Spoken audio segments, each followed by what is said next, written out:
नमस्कार दोस्तों। सहायक कुल सचिव परीक्षा 2024 के साक्षात्कार की तैयारी के संबंध में हम लोग विगत कुछ दिनों से चर्चा कर रहे हैं। उसी की अगली कड़ी में आज हम कुछ नए तथ्यों को लेकर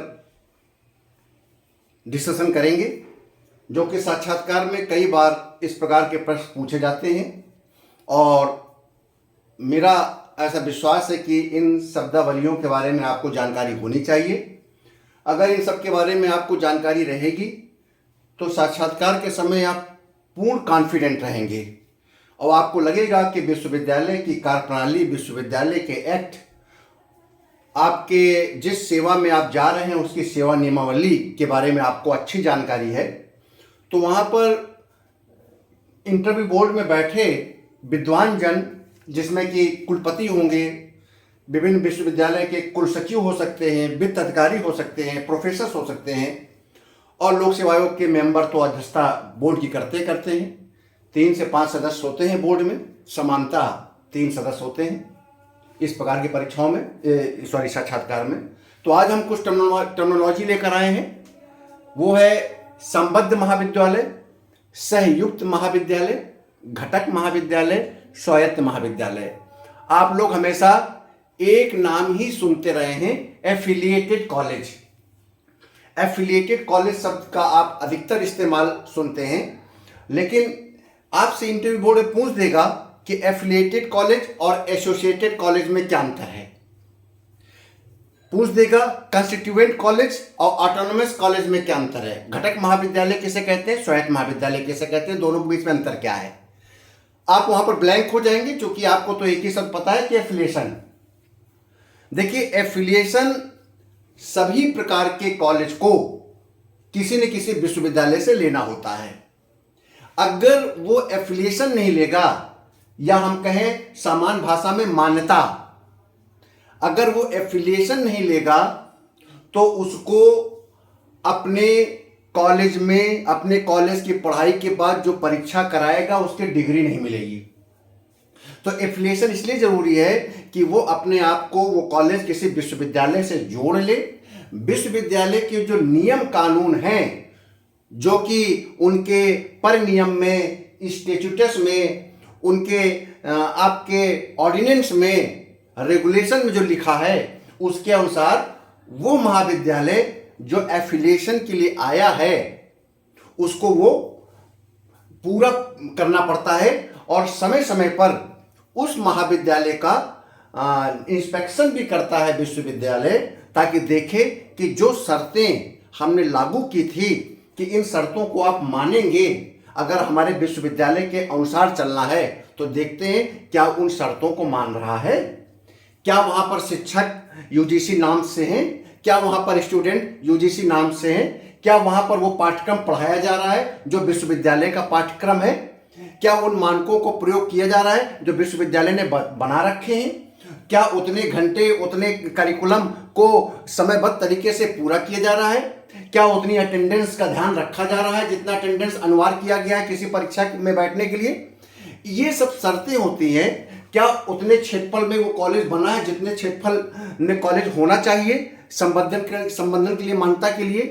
तो संबद्ध महाविद्यालय इन शर्तों के आधार पर विश्वविद्यालय से प्राप्त करता है और विश्वविद्यालय से संबद्ध होना अनिवार्य है। एफिलिएशन, बिना एफिलिएशन के वो विश्वविद्यालय उस कॉलेज की परीक्षा में, अपने विश्वविद्यालय की परीक्षा में बैठने नहीं देगा वहाँ के छात्रों को, और अपने विश्वविद्यालय का डिग्री नहीं देगा और वो विद्यालय, वो महाविद्यालय अवैध हो जाएगा।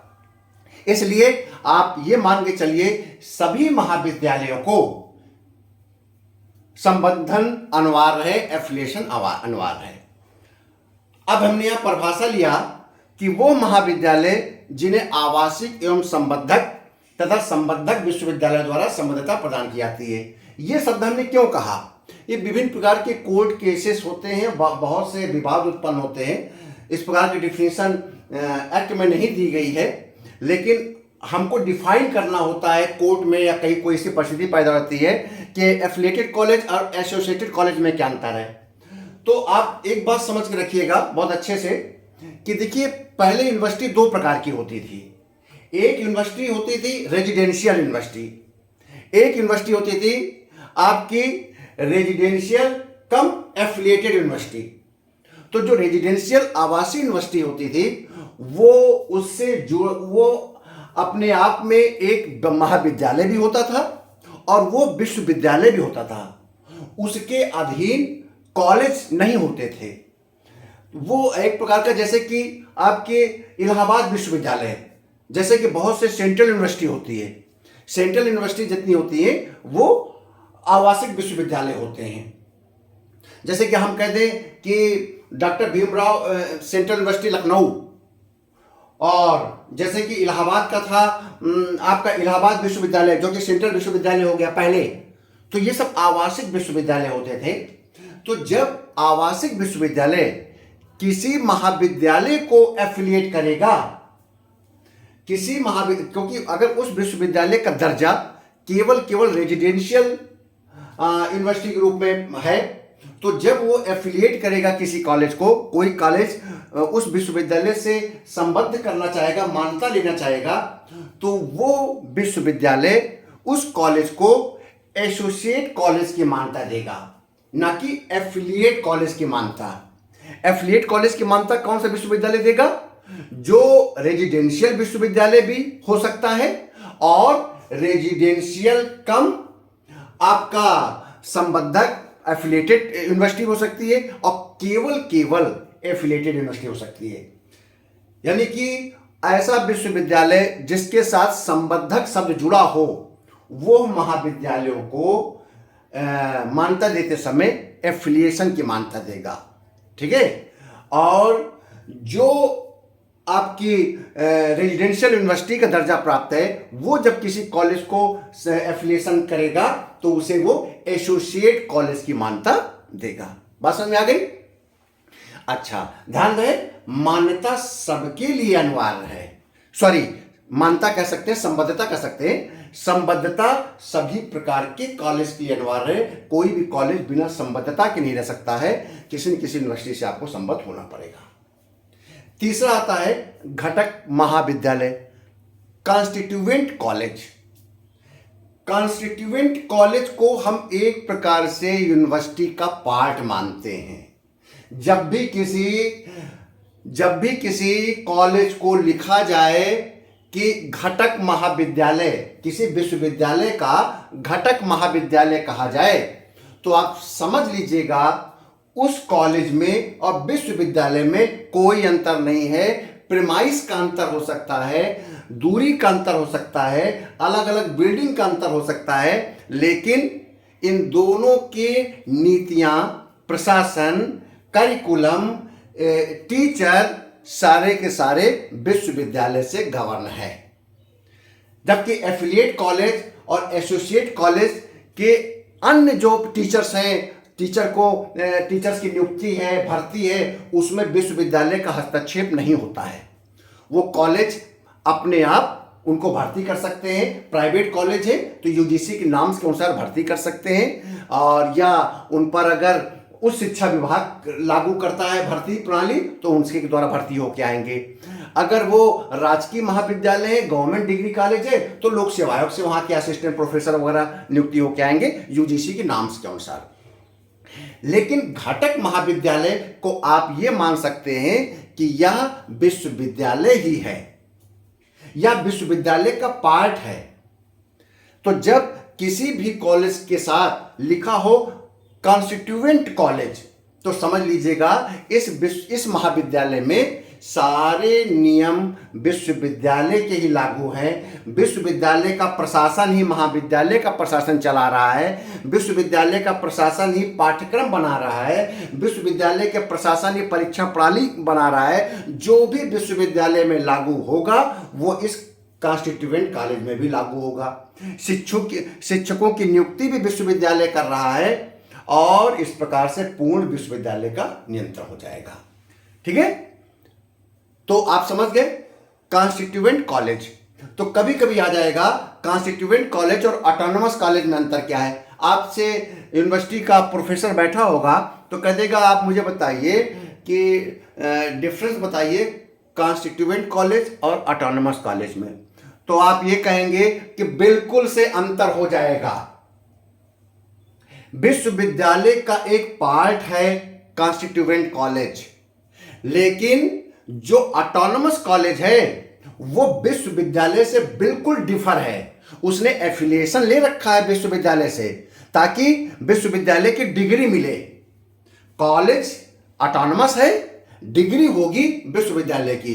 ऑटोनमस कैसा है, जैसे कि घटक महाविद्यालय में कॉन्स्टिट्यूएंट कॉलेज में सब कुछ विश्वविद्यालय द्वारा थोपा जाता था, लेकिन ऑटोनमस कॉलेज में कुछ भी विश्वविद्यालय के द्वारा नहीं थोपा जाएगा।